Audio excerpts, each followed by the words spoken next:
Hi there! I will quickly show you how you can obtain a report of your product or of your DEA drugs.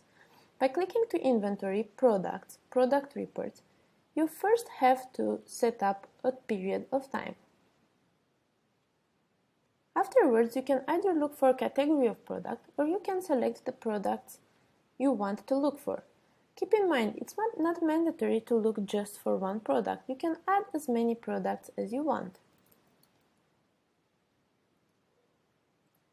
Let's try out and see how the reports for ketamine and acepromazine looks like.